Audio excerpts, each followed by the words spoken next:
Fala galera, tudo bem com vocês? Você sabe, quinta-feira à noite é o momento de entrar no ar Chave do Enem. E começamos o segundo bimestre desse ano, e o tempo passa correndo, parece que foi ontem que nós tivemos a nossa aula inaugural, com dicas de estudos, tivemos o nosso primeiro e segundo ciclo do primeiro bimestre. Aliás, todas as aulas estão salvas aqui no canal da Educação Adventista Brasil. Você pode acessar em qualquer momento, quando você estiver estudando. Olha, professor, eu quero revisar, estou me preparando para o vestibular. Estou me preparando para treineiro, quero estudar mais para a prova. É aqui o seu lugar, no Chave do Enem. Bom, então começamos um novo ciclo do segundo bimestre, você já sabe, mas eu vou só revisar. Começamos sempre o ciclo com linguagens, a aula de hoje, e a correção do último ciclo do bimestre 1, História e Geografia, lá no final da aula. Semana que vem nós temos feriado, não tem chave. Na outra semana nós voltamos com matemática, depois ciências da natureza, humanas, e assim vamos fazer 2 vezes o ciclo também no segundo bimestre até o meio do ano e depois férias e voltaremos com o terceiro bimestre. Lembrou então? Para quem está chegando agora também, seja bem-vindo. Esse aqui é o Chave do Enem e é assim que nós vamos trabalhar, revisando o conteúdo, trazendo aqui aulas de 20 minutinhos explicando aquilo que é essencial. E lembrando, queridos alunos, que todo esse material também está lá na sua apostila da CPB. Você pode pegar a apostila hoje de língua portuguesa, literatura, estava esquecendo, hein? E língua inglesa, e pode acompanhar. Lembrando que no comecinho da aula o professor até dá dica em qual módulo da apostila nós estamos trabalhando. Fechou então? Pegou a dica? Então, senta aí, pega água, pega pipoca, pega a sua apostila, material de anotação, desliga tudo que te atrapalha, porque está no ar Chave do Enem, linguagens. Vamos começar então com língua portuguesa. Daqui a pouco eu volto só para lembrar que nós temos correção. Então, até mais e rodou a vinheta.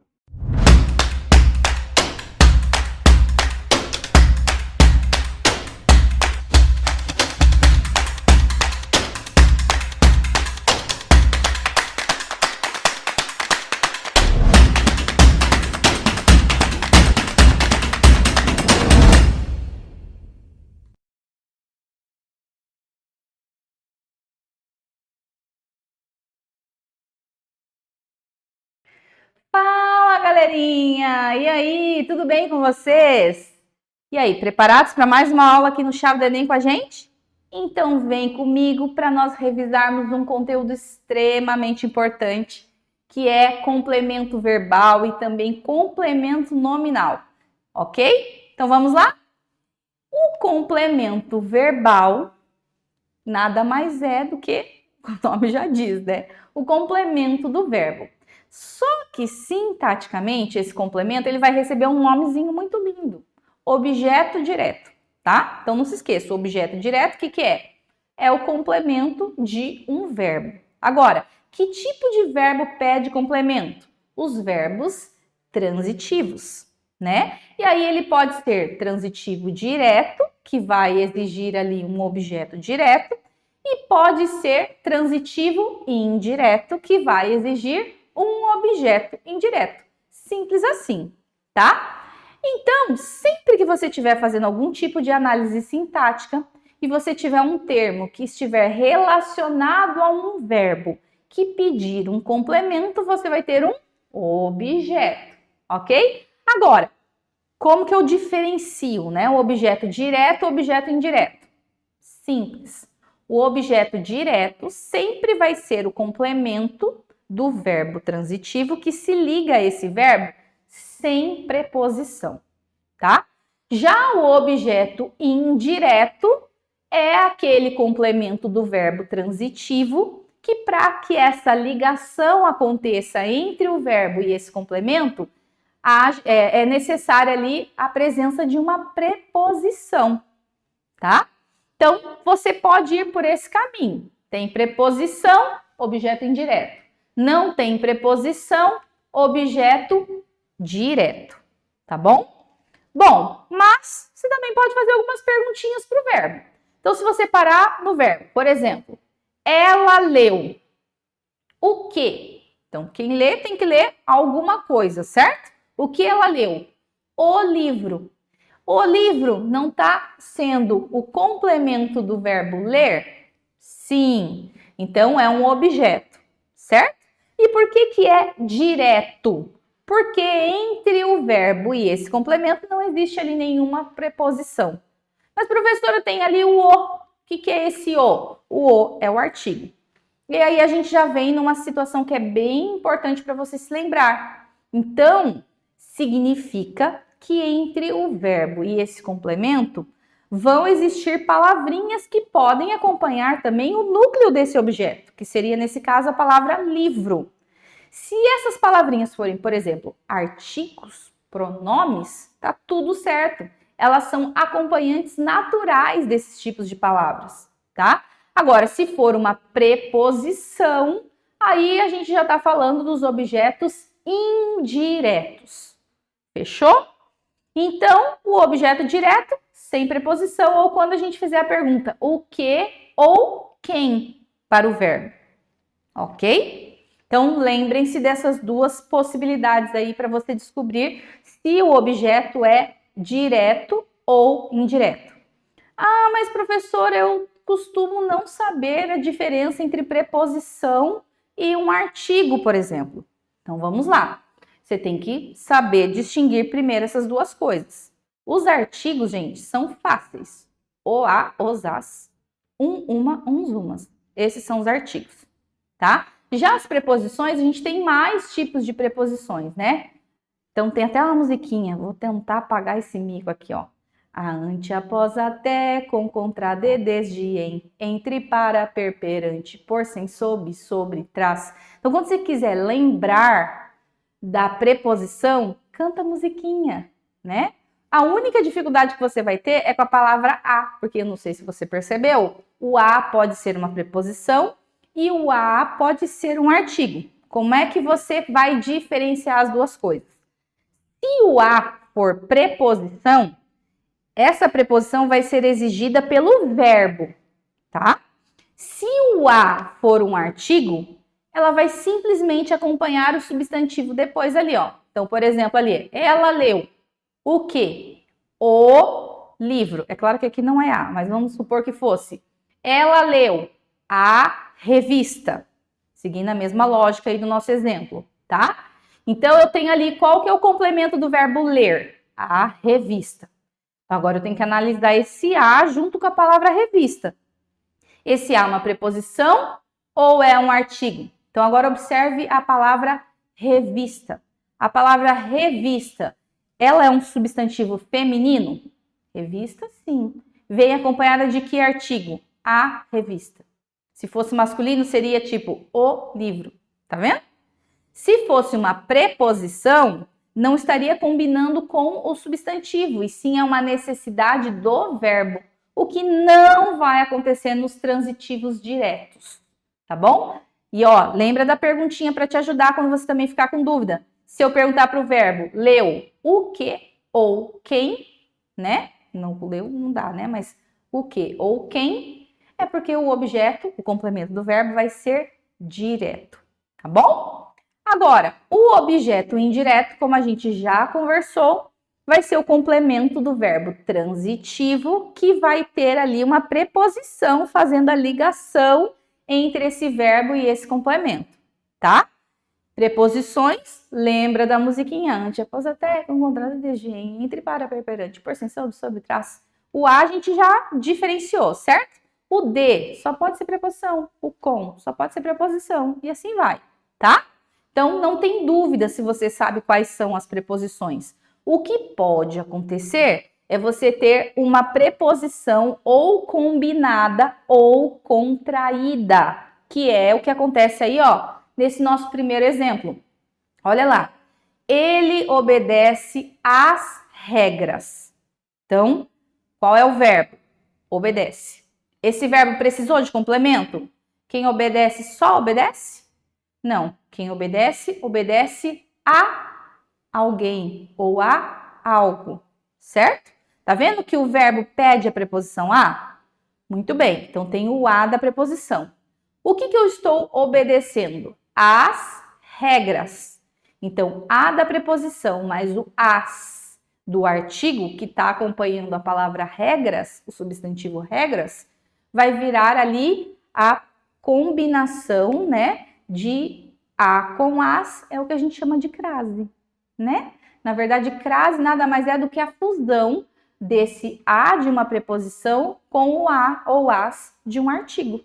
Isso é que é crase, tá bom? Então, se eu tivesse que trocar, por exemplo, aqui, ó, o substantivo regras, o complemento regras, que é feminino, por um masculino, ele obedece o pai. Vamos supor. Quem obedece, obedece a alguém. Então, deixa o azinho ali. A quem ele obedece? O pai. Então, fica ao pai. Por que agora fica ao? Porque eu tenho palavras diferentes. Entendeu? Então, ali a gente tem uma preposição no complemento do verbo. Então, a gente tem um objeto indireto. Olha o outro exemplo ali embaixo, ó. Maria gosta de música clássica. Qual é o verbo? Gosta. Quem gosta, gosta de alguma coisa. Olha lá a preposição de aparecendo. Do que ela gosta? De música clássica. Tá bom? Então, a gente tem um objeto indireto. Mas eu acho que tudo isso você já sabia, né? A gente só está fazendo uma breve revisão. Agora, e esses outros dois aqui que a gente vai ver? Será que você lembra ou já sabia da existência deles? Pois é, agora a coisa vai complicar um pouquinho mais. Então, existe também a possibilidade, na nossa língua, de existir o objeto direto preposicionado. Poxa, professora, agora deu um nó aqui na minha cabeça. O objeto direto não era o que não tem preposição? Sim. Então, o que isso significa? Significa que você tem um verbo que originalmente ele não pede uma preposição. Mas, por algum motivo, às vezes até mesmo por um efeito expressivo da linguagem, essa preposição é colocada para dar mais ênfase àquilo que está sendo dita, tá? Então, por exemplo, ali, ó, conheci aquela professora no congresso, tá? Então, quando eu digo conheci, quem conhece, conhece algo ou alguém. Não precisaria da preposição, tá percebendo? Mas apareceu ali aquela com crase. O que significa? Que eu tenho uma preposição mais a junção ali de um pronome, aquela. E aí, aquela com o acento grave indicando a crase, tá bom? Poderia acontecer, por exemplo, ele sabe o gosto. Agora, se eu digo assim, ele sabe do gosto, tá? Ou saquei a arma, saquei da arma, tá? Vou pegar esse último exemplo que eu acho que ele é o melhor. Quando eu digo o verbo sacar, de tirar, né? Esse verbo, quem saca, saca alguma coisa. O quê? A arma. Ó a perguntinha que eu faço, ó. O quê? Mas tá vendo que no exemplo que eu dei, saquei da arma, tem uma preposição? Então, o que isso significa? Essa preposição ela não era necessária naquele contexto, mas ela foi usada por algum fim mais expressivo, tá? Então, a gente está diante de um objeto direto preposicionado, tá bom? Espero que tenha ficado claro.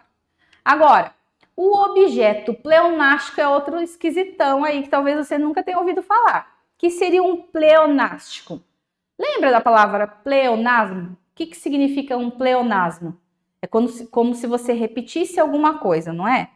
Então, essa é a ideia. O objeto pleonástico é aquele objeto que vai se repetir. Só que quando ele vai se repetir, ele vai ser repetido por meio de um pronome, tá? Então, olha ali o exemplo, ó. Esse problema eu o resolvi ontem. Então, o que eu resolvi? O problema. Já tinha aparecido lá no começo da frase. Precisava dizer eu o resolvi, que está fazendo referência ao problema novamente? Não. Tá vendo que ele aparece duas vezes na frase? Só que na segunda vez que ele aparece aparece ali um pronome que fica no lugar dessa palavra que está sendo retomada. Esse é o tal do objeto pleonástico. Ele pode ser um objeto direto pleonástico ou um objeto indireto pleonástico, tá? Então, a classificação de direto ou indireto, ela continua igual. Ela vai ser pleonástica quando ela se repetir no mesmo contexto ali, ó. Aos alunos, eu lhes entreguei o material. Esse lhes tá repetindo alunos na segunda frase ali, tá vendo? Precisava disso? Não, podia ter dito, eu entreguei aos alunos o material. Beleza. Mas eu quis dar ênfase a isso, tá? Então a gente fez ali um objeto indireto pleonástico, ok? E por último, aí a gente vai para o complemento nominal. O que é um complemento nominal? É um outro termo da oração que vai estar relacionado a um nome. Português não é tão difícil, gente. Pensa nos nomezinhos que são dados, que normalmente dá certo. Complemento nominal, complemento de um nome. E o que normalmente é um nome em português? Ou um substantivo, ou um adjetivo, e até mesmo às vezes o advérbio, tá bom? Bom, então quando a gente diz ali, ó, medo de altura paralisa muita gente. O de altura está se referindo a que palavra? É o complemento de que palavra? Da palavra medo, tá? Ah, mas eu não podia ter dito só medo paralisa muita gente?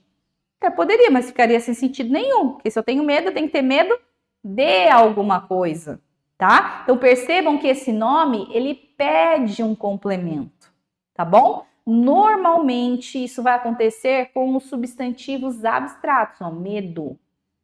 Beleza? Olha o segundo exemplo ali, ó. Ele está ansioso com a prova. Esse com a prova é complemento nominal da palavra ansioso, do adjetivo ansioso. É a mesma ideia. Ah, ele está ansioso. Beleza, se alguém tivesse perguntado e eu respondido, sem nenhum problema. Agora eu chego aqui do nada e digo assim, gente, ó, ele está ansioso. Automaticamente vocês vão me perguntar, professora, com o quê? Com a prova, tá vendo? Então ali a gente está diante de um complemento nominal, porque ele é o complemento de um nome e não de um verbo, tá bom? Agora, cuidado para vocês não confundirem complemento nominal com o objeto indireto.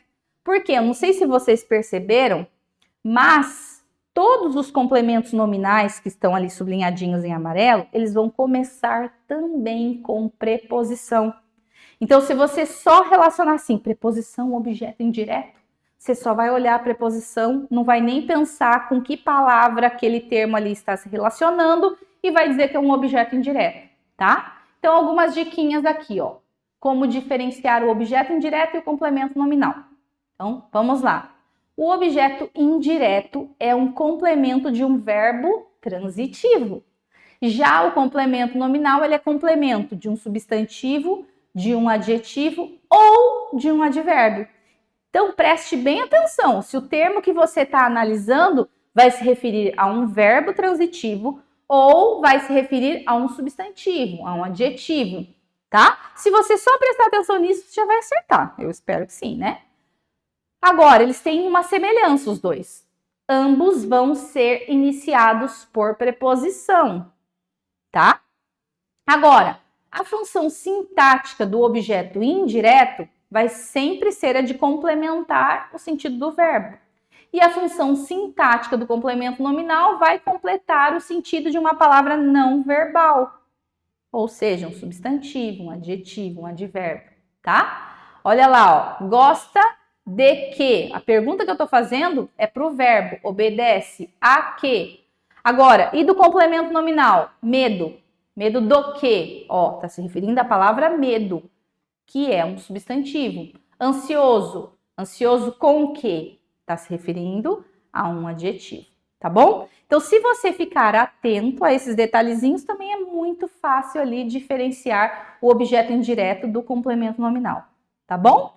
Então, continue estudando para você arrasar nas suas provas, no seu vestibular, no seu Enem e ter muito sucesso. E eu espero você na próxima aula, tá bom? Um abraço para todos.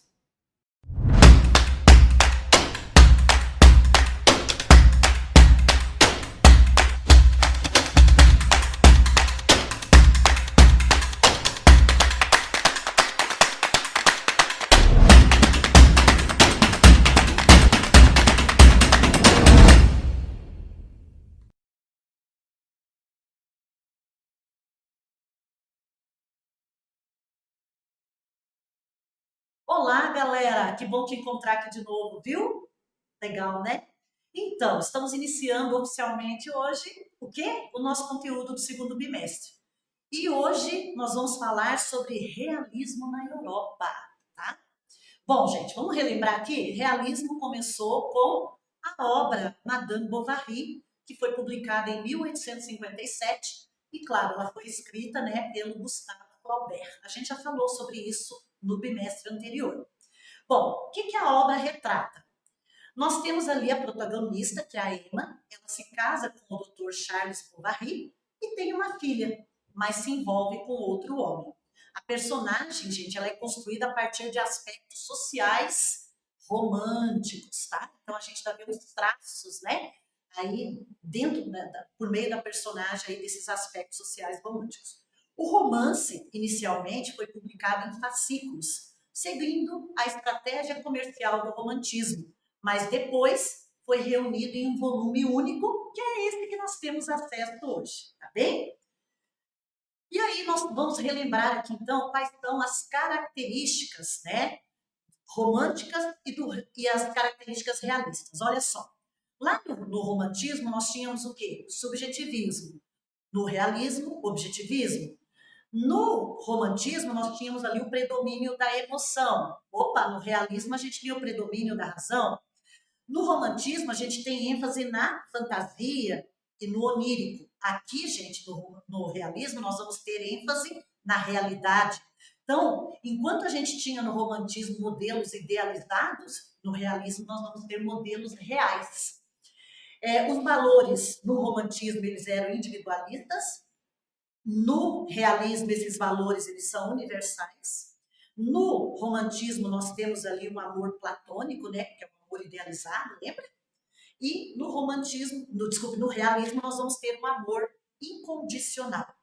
Lembra lá que no romantismo o amor ele era redentor? A pessoa fazia um monte de coisas erradas e no final ela se redimia porque ela era, vamos assim, curada pelo amor. E já no realismo não. No realismo não é nada disso. Nós vamos ter um amor incondicional. Ele não é um amor transformador, tá? Quanto à linguagem, nós vamos ter uma linguagem expressiva lá no romantismo e aqui no realismo nós vamos ter uma linguagem descritiva e objetiva. As personagens, gente, as personagens no romantismo elas são evasivas, já no realismo são personagens engajados, que tem um ideal, ok? No romantismo, aproximação da natureza. No realismo, nós vamos ter agora um distanciamento da natureza. No romantismo, a imaginação, pensa, idealizando, pensando naquela mulher amada, né, como que ela é e tudo mais. No realismo, não. Fatos observáveis. No romantismo, heróis e anti-heróis previsíveis e lineares. Aqui no realismo, heróis e anti-heróis complexos, ok? Bom, quando a gente fala do romantismo, a gente vai ter ênfase na fantasia e no onírico. O que é o onírico? Relativo ao sonho, lembra? Mulher idealizada, o cara fica sonhando, vagando, viajando, né? No pensamento, no amor, né? Esse amor platônico. E evasivo, que foge da realidade. Ok, queridos? Produção, passa para mim que travou? Obrigada. E, gente, quando nós falamos do realismo na Europa, nós vamos agora até Portugal, certo? Lembrando que nós estamos falando, né, de realismo segunda metade do século XIX.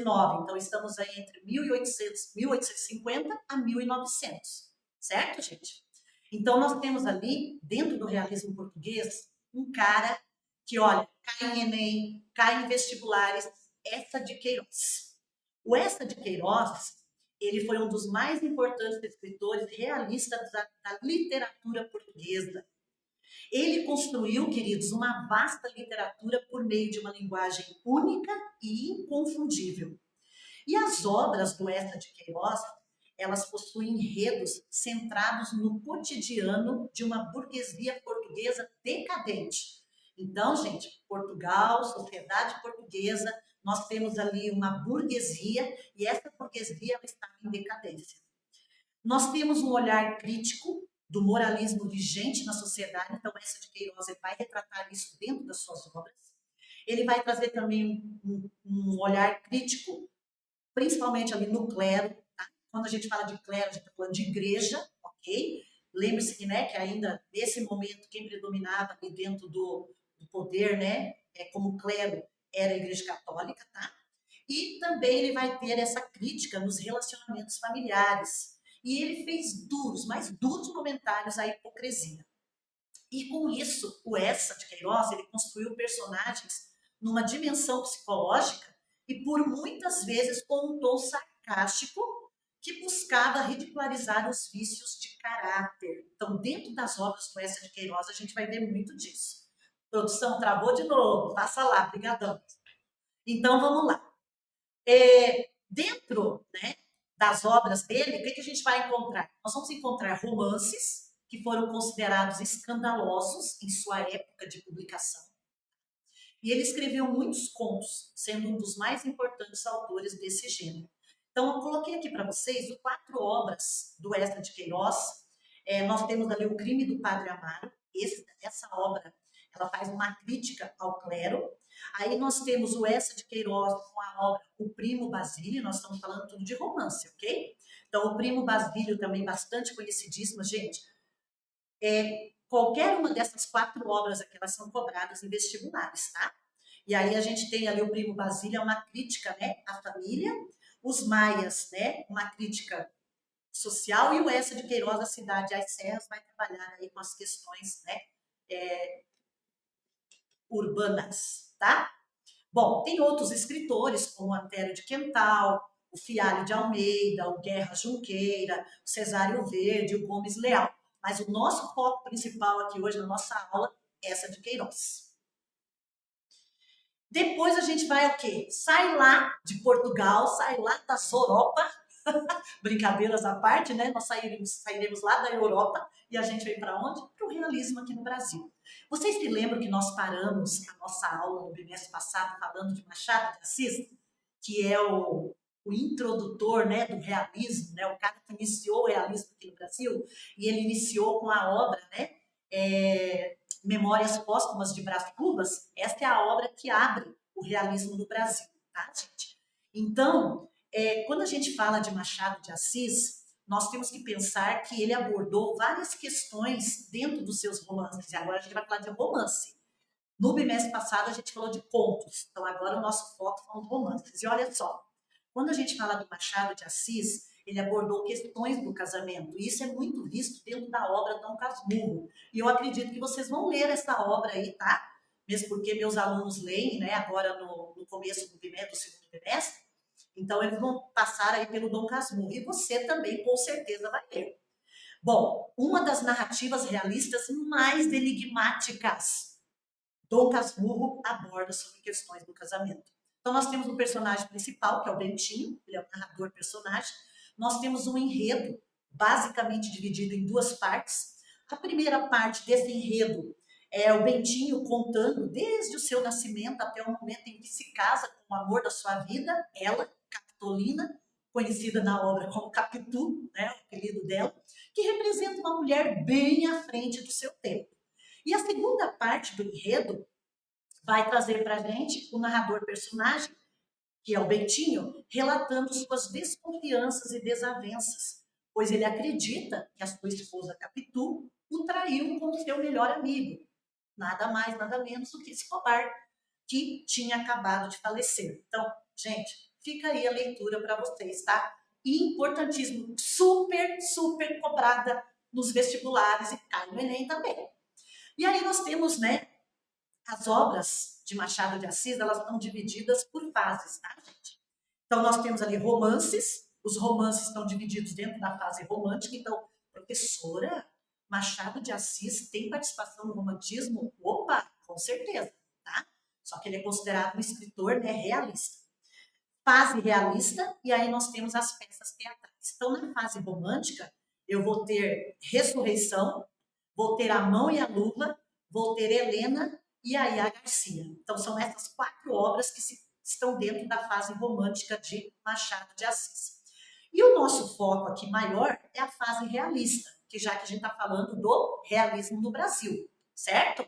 Então, ó, Memórias Póstumas de Brás Cubas vai inaugurar o realismo no Brasil em 1881, gente. Não se esqueçam disso. Importante essa informação, certo? Enquanto Madame Bovary inaugura o realismo né, na Europa, né, aqui a gente tem Machado de Assis em 1881 com Memórias Póstumas de Brás Cubas. Aí nós vamos ter Quincas Borba, 1891, Casa Velha, que daí foi publicado em forma de folhetins, tá? 1885 a 1886, lembrando que os folhetins, eles eram, né, publicados nos jornais, ok? Nos jornais de circulação na época. Nós temos Dom Casmurro, 1899, Esaú e Jacó, 1904, e Memorial de Aires, 1908. E aí as peças teatrais, temos algumas aqui, tá? Não vou mencioná-las, você tem aí na sua apostila.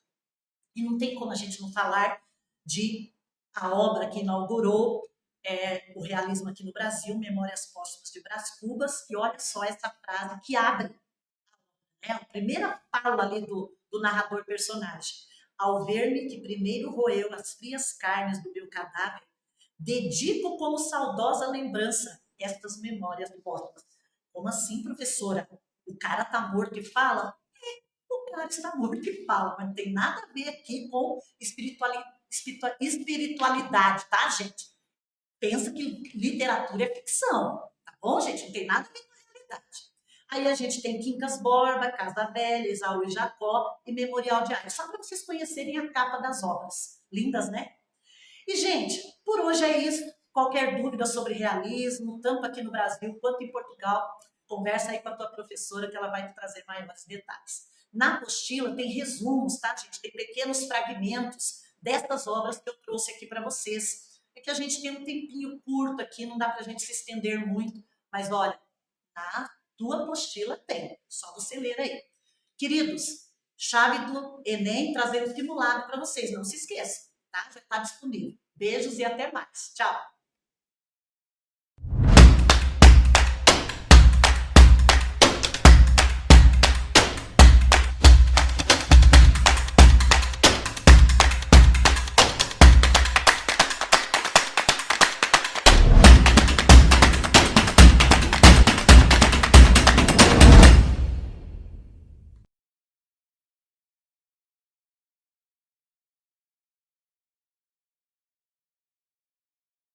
Hey everyone! Welcome! Chave do Enem, língua inglesa, I'm Miss Vivi. Alguns de vocês já me conhecem, já estivemos aqui, não é mesmo? É isso aí, estou de volta e temos muito o que fazer para o dia de hoje, então se prepare. Lápis, borracha, caneta, bloco de anotações. Se você é mais tecnológico, pega aí o seu tablet, o seu smartphone e me siga, porque nós vamos começar a aula de hoje com Reading Tips. Exatamente, a teacher sempre repete a mesma tecla sobre Reading Tips, porque ela é essencial para que você faça uma boa prova de vestibular e uma boa prova de Enem, ok? Mas para a gramática, o que temos? Present Perfect Continuous, isso mesmo, e o Modal Verbs, que na minha opinião é essencial que você saiba, porque a maior parte dos textos de vestibular e de Enem nós encontramos de alguma forma um modal verb. Então, iniciando, vamos relembrar aqui quais são as dicas de leitura.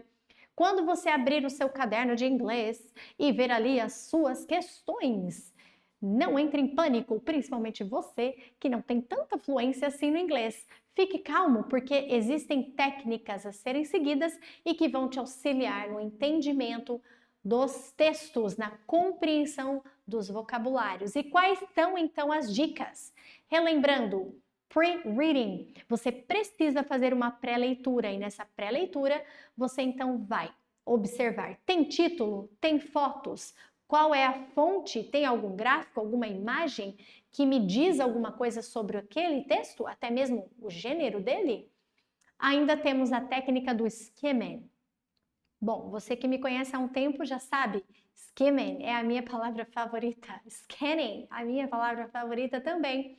O skimming nada mais é do que a leitura dinâmica do texto, para que nesse momento, então, você consiga entender e interpretar de forma generalizada, geral, global, do que se trata o texto. Então, é destacando os pontos mais importantes desse texto, prestando atenção se de repente tem cognatos e palavras que se repetem, porque elas podem ser importantíssimas na hora de responder o seu enunciado, e ainda você já pode levantar perguntas prováveis àquele enunciado também, ok? Então, o que é o texto? Onde, como, quando, por quê? Tá bom? Então, perguntas que você pode levantar já é durante o processo de skimming. Leu o enunciado, pegou as palavras importantes desse enunciado, volta para o texto e faça o processo do scanning, que aí sim é uma leitura mais focada em uma certa parte do texto onde provavelmente está a resposta que você procura.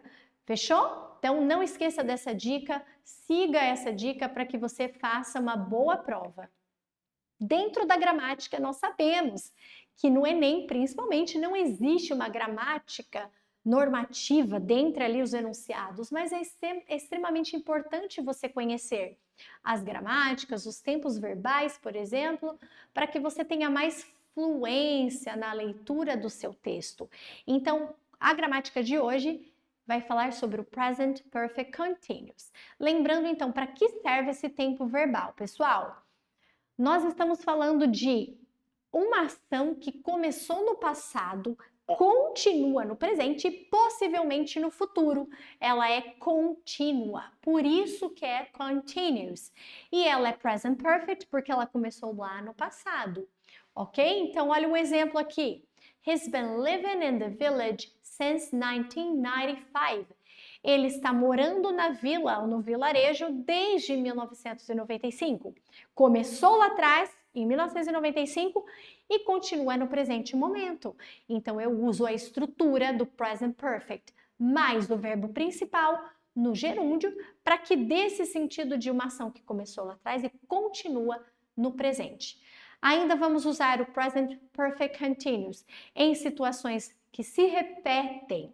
Então, I've been going to Spain every year since 1987. Então, eu vou à Espanha, eu continuo indo à Espanha desde 1987. Ou seja, ela começou em 1987 e ela está se repetindo no presente momento e pode ser que se continue no futuro. E ainda você usa o Present Perfect Continuous para falar sobre how long, quanto tempo, né? Há quanto tempo, a duração dessa atividade. Então, se eu quero perguntar para você, how long have you been waiting for me? Há quanto tempo você está me esperando? Então, também usamos ali o Present Perfect Continuous junto com how long, uma WH question ou uma question word para indicar que algo começou no passado e continua no presente momento. Fechou? Então, essas são as 3 formas de se usar o Present Continuous ou o Present Perfect Continuous. E agora vamos entender um pouco mais dessa estrutura. Qual é a estrutura desse tempo verbal? Muito bem, pessoal. A estrutura dele, como vocês podem ver no afirmativo, é have, ok? Como auxiliar para as pessoas de I, you, we and they. I have, you have, we have, they have. Have é o auxiliar do present perfect, ok? Vamos ainda usar o perfect, ok? Que é o been, o verbo to be, I have been. Em todos eles você vai ver que o been se repete, porque ele também faz parte do processo de continuous. Então, I have been, you have been, we have been, they have been. Ok? E aí sim, o seu verbo principal, a sua ação, ela tem que estar no gerúndio, porque é algo que está ali, ó, em movimento, acontecendo. Então, no exemplo, nós temos I have been playing. Significa que eu comecei a brincar. Lá no passado eu continuo. Eu estou brincando, eu tenho estado brincando, né? Muitos precisam da tradução. E aí você vê o que se encaixa ali melhor. I have been playing since this morning, since this afternoon. Então, eu estou brincando, eu tenho estado brincando, traduzindo ao pé da letra, desde hoje cedo, ok? Não podemos esquecer que para as pessoas de he, she, it, não se usa have. O auxiliar é has. She has, he has, it has. Então, she has been, he has been, it has been. Been, mais uma vez, se repete nessa estrutura, e aí o verbo principal, que é o verbo que dá a ação e o movimento em continuidade, sempre no gerúndio ing, tá? Então, nós temos ali, he has been playing, she has been playing, it has been playing. Então, sempre ing, para dar aquela intenção de que começou no passado e continua no presente momento, ok? Se o auxiliar do present perfect é have e has, qual é o negativo desses dois auxiliares? Haven't, hasn't. Então, você só muda para o negativo. Olha lá o exemplo. I haven't been playing. Olha o exemplo do she. She hasn't been playing. Então, você viu que mudou de have para haven't, has para hasn't. Isso indica present perfect. E ele só vai indicar continuing porque nós temos a estrutura do been e do ing juntamente com o present perfect, ok? E para fazer a pergunta, como que é mesmo? Inverte, pega o seu auxiliar have ou has e coloca ali na frente do sujeito, ok? Então, olha lá. Have I been playing? Have you been playing? E quando for he, she, it, has she been playing? Has he been playing? Ok, pessoal? Entendeu a estrutura? Tranquilo? Eu espero que sim, eu espero que sim. E se tiver dúvidas, por favor, entre em contato com a teacher, que eu respondo, que eu te ajudo. Então, olha lá, vamos mudar o nosso tópico agora para modal verbs. Pessoal, modal verbs, essencial, por favor, tá no top 5 most important grammars, ok, in English. É um dos assuntos mais importantes dentro da gramática da língua inglesa no que, né, no que a gente refere-se ali ao vestibular, ao Enem. Bom, cada modal verb tem a sua função e hoje nós vamos ver o verbo can, could, may, will and might. Então, para que serve can? Hoje nós vamos ver ali o can como habilidade. I can speak 4 languages. Eu posso, eu consigo, eu sei falar 4 idiomas. Temos ainda o could. Could, passado de can, mas ele também pode ser usado como um pedido, um request, um favor. E ele é mais formal do que o can. Olha lá o exemplo, request. Could I get your phone number? Eu poderia conseguir o seu telefone de celular ou pegar o seu número de celular? Então, poderia, ok? Temos ainda o may, no sentido de permissão. Então, may I use your phone, please? Eu posso usar o seu telefone, por favor? E ainda como sentido de possibilidade. A gente fala que o might, ele também é o passado de may, ok? Usado para passado, mas ele serve dentro ali do que a gente está estudando hoje como uma possibilidade. We might go to the beach this weekend. Nós possivelmente iremos à praia este fim de semana. Então, ele está falando de uma possibilidade, ok? Algo que não é certeza. Então, estes são alguns dos verbos modais. Cada um desses modais que a gente explorou aqui de forma tão rápida, tem outras funções também dentro da gramática, mas hoje a gente vai focar nestas funções: habilidade, permissão, pedido e possibilidade, ok? Muito bem, temos ali alguns exemplos, como você pode ver, né? He can't fly, ele não consegue voar. Habilidade. Olha lá um exemplo com could. Could you pass me the plate? Você poderia me passar o prato? Como may ou may not, que é o negativo de may. May I have your name, please? Eu posso, né? Eu posso ter o seu nome, você pode me passar seu nome. You may have a seat, para permissão.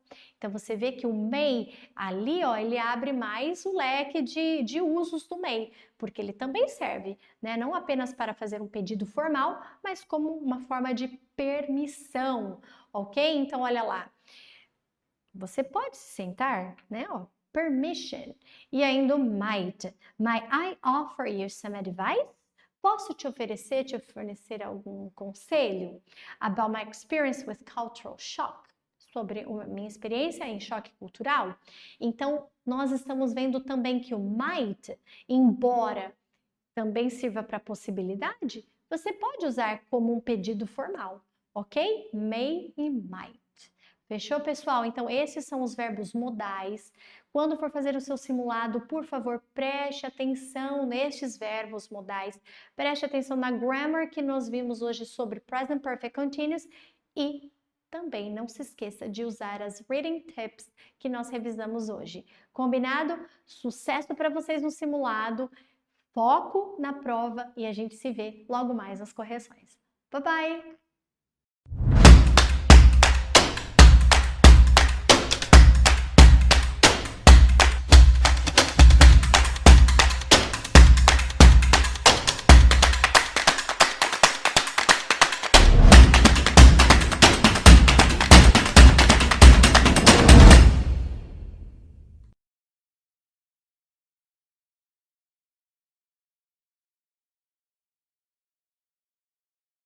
Fala, segundo ano, beleza? Foram bem no simulado? Eu dei uma olhadinha, foram bem sim, gostei das respostas de vocês, mas a gente pode sempre melhorar.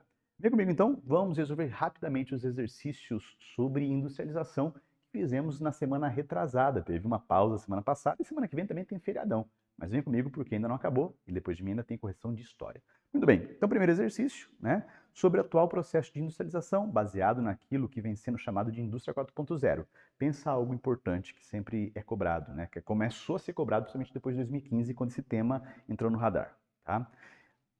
É incorreto afirmar que o elevado conhecimento sobre o uso de tecnologias digitais e dos benefícios alcançados aponta para um acelerado processo de difusão da indústria 4.0 no Brasil, fato que também é resultado da homogeneidade industrial brasileira. Tem muita coisa errada ali. Né? Primeiro que a indústria 4.0 é aquela indústria de ponta. O Brasil tem indústria, a indústria brasileira ela é importante, representativa, tem um peso muito importante no PIB brasileiro, inclusive, a gente até subestima muitas vezes a indústria, mas a indústria 4.0 ela ainda está gatinhando no mundo inteiro. Em alguns lugares maior destaque e outros lugares menor destaque. Então já dá para duvidar de dizer que é acelerado no Brasil. O outro ponto importante para você analisar a homogeneidade industrial brasileira. Não, meus queridos. Inclusive, lá na apostila a gente fala de industrialização brasileira, no módulo 2, né? E nós destacamos que ela é concentrada. Embora, a partir dos anos 90, né, houve uma certa desconcentração, migração de indústrias para o Nordeste, Sul, Centro-Oeste do Brasil, mas ela ainda é concentrada. Ainda existem regiões, né, que concentram boa parte da indústria brasileira, portanto, também torna incorreta a afirmativa B. Segunda questão, da PUC Paraná. O mundo industrial está passando por uma revolução. Por muito tempo pensou-se que a evolução tecnológica, especialmente aquela relacionada à internet, afetaria apenas os setores que processavam informações e que os produtos fiscais, aliás, físicos não, seriam pouco impactados por essa explosiva transformação. Não mais. Estamos vivendo uma nova revolução industrial, provavelmente mais radical do que qualquer mudança que a humanidade viveu anteriormente. O Fórum Econômico de Davos, que é o principal fórum, né, dos países desenvolvidos, deste ano, o ano ali, né, não sei dizer para vocês, mas deve ser ou 2019 ou 2018, chamou de quarta revolução industrial ou indústria 4.0. Até as tecnologias que impulsionam essa ruptura são tão diversas como inteligência artificial, robótica, internet das coisas, impressão 3D, veículos autônomos, nanotecnologia, biotecnologia, novos materiais, estocagem de energia. O Brasil tem uma chance de pular etapas da sua posição competitiva se concentrar seus esforços de inovação nessas novas tecnologias e não nas mudanças incrementadas como tem feito até agora. O que está dizendo é o seguinte, né? 2015, pessoal, para quem não sabe, foi quando lá na Alemanha surgiu o termo indústria 4.0.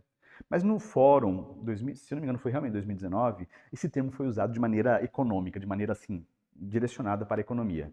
Né? E o que é essa indústria 4.0? É a indústria do Big Tech, dos grandes processadores, a indústria que se movimenta sozinha, que usa 4G, 5G na verdade, que os robôs produzem mais do que os homens, que pensa no produto, né? E o Brasil, né, tem, é claro, essa chance. Mas, vamos lá, se o poder público seguisse o conselho do autor do texto e investisse de forma direta para se tornar competitivo, certamente se aplicaria parte dos recursos em empresas de alta tecnologia e universidades. Não tem segredo. se eu quero ter tecnologia nacional, se eu quero ter grandes indústrias, eu preciso dar incentivo para que essas indústrias entrem no país, principalmente indústria de tecnologia, como? Incentivos fiscais, simplificação tributária, simplificação de normas, né? Não é quebrar normas, mas é que as normas sejam mais fáceis de serem cumpridas, de serem cadastradas, enfim, toda a questão burocrática. E é claro, também porque a universidade, porque não adianta nada chegar à indústria estrangeira, colocar tecnologia e a gente não aprender. A universidade, ela vai ajudar, nós produzimos tecnologia local. Isso vale muito dinheiro. Questão número 3, então nós temos, desculpa, sobre processo de industrialização, afirma-se que, né, correto é 1 e 2. Por que 3 e 4 estão incorretos? A segunda revolução industrial teve o predomínio de setores da robótica. Não, terceira. Tá? Na terceira que começa a robótica. Na verdade, no final da terceira, que alguns autores até chamam de segunda fase da terceira, que a apostila nem traz assim. Quando aparece, aí você já estudou o toyotismo. O toyotismo ele introduz a robótica. A 4.0 já usa a robótica de uma maneira muito mais inteligente. Então já está errado ali, tá? Informática, telecomunicações permitindo que a produção fabril se disseminasse entre os países desenvolvidos. Não.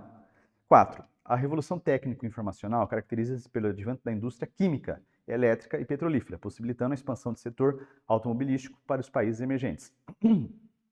Cara, até aconteceu da química, da elétrica, mas a elétrica antes. A química é na primeira etapa da terceira revolução industrial. Quando a gente fala da revolução técnico-informacional, não podemos deixar de falar de internet. Década de 70, quando houve o avanço dos meios de comunicação. E isso vai mudar a forma de produzir que nós temos hoje. Portanto, está errado. A 1 e a 2 é que estão corretas. Questão 4, da FGV. A partir do início do século XX, o processo de alienação do trabalho, trabalho alienado, começa com Taylor a ganhar força, mas a partir do século XX já é outro cara. Tá? Intensificou-se com uma nova organização do processo produtivo denominada de Fordismo. Né? Ford vai pegar a ideia do Taylor, tempo é dinheiro, vai colocar esteira, vai colocar linha de produção e agora as pessoas estão mais ainda direcionadas a uma única operação. Porque o trabalho alienado, ele não precisa saber todo o processo da indústria, ele não precisa ser uma pessoa habilidosa em todas as áreas, ele tem que saber apertar parafuso, colocar rodas, ele tem que fazer uma função bem feita. Entendeu a ideia? E a última questão, opa, pulou, eu dei já o spoiler para vocês, né? Retrato de dois Brasis. Em 1950, ano da primeira Copa do Mundo realizada no Brasil, uma geladeira era feita para durar décadas. A indústria ainda não adotara a obsolescência programada. Em 2014, né, foi a Copa ali no Brasil, né, não passa um ano do lançamento de um modelo e um iPhone é anunciado. Vivemos em um mundo 2.0, ops, já é 3.0. Eu diria de novo, ops, já é 4.0, né? Então ali, sobre a questão da obsolescência, na globalização, fabricação de bens de curto prazo de validade para aumento de vendas, né? E atualização de modelos mais novos. Pode ser tanto a programada para quebrar, para não funcionar, ou quanto aquela, né, aparente, aquela coisa de você mudar as cores de tendência. Aplica-se à moda também. A indústria no mundo globalizado, ela precisa vender rapidamente. Rapidamente. Para vender rapidamente, eu não posso ter uma geladeira que dura 2 décadas, 3 décadas. Ok? Então, é isso que nós tínhamos para hoje. Espero que vocês tenham mandado bem e nos vemos na próxima. Não sai daí que depois de mim ainda tem Yuri com história, hein? Valeu!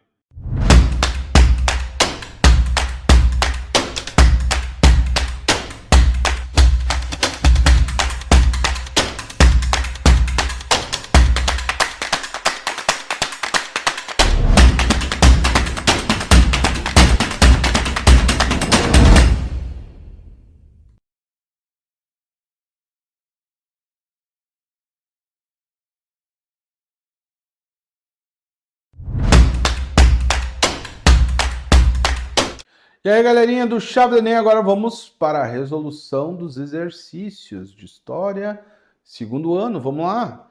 Entre o século XV e XVIII, 50% de todo o ouro produzido no mundo foi extraído do Brasil.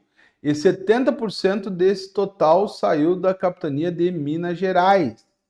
Vamos para o comando sobre o ciclo da exploração do ouro no Brasil colonial. Assinale a alternativa correta. E a alternativa correta é a D. Para dificultar o contrabando do ouro, o governo português criou as casas de fundição, falamos lá na aula, lembram? Em 1719, onde o ouro era fundido e dele retirado a quinta parte, né, conhecido como o quinto real. Beleza? Vamos para 2. Alguns autores denominam, o século XVIII o século do ouro, em função da importância da atividade na América Portuguesa. Sobre a atividade econômica do ouro no Brasil, assinale a alternativa correta. E a alternativa correta é a D. O ouro proporcionou, sobretudo, a urbanização da região nas minas, né? Até então a gente tinha cidades, né? Vilas, mas nesse período aí o negócio explodiu aqui no Brasil. Beleza? Vamos para 3, nós temos aí um texto bem grande e vamos para o comando. Tá? No texto, o autor refere-se a uma das consequências da descoberta e exploração do ouro no Brasil colonial. Trata-se do quê? Trata-se da inflação devido à grande quantidade de metais e procura por metais. Olha só o que aconteceu. Tu começa a ter uma enxurrada de metais, tanto aqui no Brasil quanto na Europa. O que acontece? Lei da oferta e da procura. Se tu tem muito metal, ele passa a diminuir o seu valor, logo tu tem o que? A tão temida inflação. Falou inflação no Brasil, o negócio já ficou doido. Ah, professor, mas o que é inflação? Inflação é a perda de capacidade de compra da moeda. Tá? Pergunta para os pais de vocês o que foi inflação na década de 80 aqui no Brasil. Aí a gente diz assim, pô, a inflação está nos matando. Sim, realmente, é horrível a inflação que nós temos hoje. Mas na década de 80 o negócio foi muito louco, tá? Foi brabo, tá? Vamos lá. 4. A exploração do ouro e a consolidação da centralização do poder político e da administração em mãos dos reis portugueses eram os processos mais marcantes para o Brasil no século XVIII. Sobre essa conjuntura, é correto afirmar. Aí essa daqui é uma questão somatória, tá? Tu tem alguns lugares que utiliza essa metodologia para poder fazer os seus vestibulares, tá? Então é importante a gente dar uma diversificada. Então a soma correta é 57, tá? Então nós vamos ter a 1, a 8, a 16 e a 32, tá? Que são, então, a descoberta dos jazidas de ouro no Brasil foi providencial aos interesses portugueses, devido àquilo que eu tinha falado para vocês do Tratado de Methuen. A partir da segunda metade do século XVIII, a produção aurífera brasileira, para quem não sabe, a aurífera vem de ouro, tá? Entrou em declínio em função do esgotamento das minas. Os negros, principal mão de obra da economia do ouro, construíram igrejas e criaram irmandades que buscavam assistência e visibilidade social, né? Então, tu tinha as irmandades ali de negros que foram feitos dentro das igrejas católicas para poder auxiliar, às vezes até no que diz respeito à questão da euforia dos direitos do negro. E a 32, com a economia do ouro, a sociedade brasileira tornou-se mais complexa, com certeza, tá? Principalmente no que diz respeito à questão da urbanização, porque aí tu vai ter, né, profissionais liberais, artesãos, comerciantes, funcionários, para que o negócio pudesse ser fiscalizado. E vamos para 5, responder a questão com base na afirmação a seguir sobre o período colonial no Brasil. Aí tu vai ter a assertiva 1, 2, 3, 4 e 5, né? E aí, qual que seriam as assertivas corretas? Difícil, né? É falar isso daí. Nós vamos ter a 1, a 4 e a 5. Então, voltando aqui, a 1, a 4 e a 5. A 1, a sociedade açucareira pode ser vista como um exemplo típico do modo de produção colonial, sendo regulado pelas rígidas regras do Pacto Colonial, baseado no sistema de plantations que antecedeu a mineração, tá? Depois nós vamos ter a 4, que é a descoberta do ouro no Brasil colonial, só foi possível em consequência à interiorização da colonização portuguesa a partir dos movimentos de bandeiras, que gerou importantes mudanças na sociedade colonial brasileira ao longo do século XVIII. E A última, né, a 5, mesmo após a descoberta do ouro, em fins do século XVII, a estrutura social e econômica do Brasil colonial manteve-se atrelada aos setores primário exportador, sendo ainda a cana-de-açúcar um importante produto de exploração pela metrópole. Mas, né, depois no século XVIII, com certeza, o ouro passou a ser o carro-chefe. Beleza? Um grande abraço para vocês, tá? Espero que vocês tenham aproveitado e estudado, porque vai valer a pena. Valeu, um abraço, ficamos por aqui.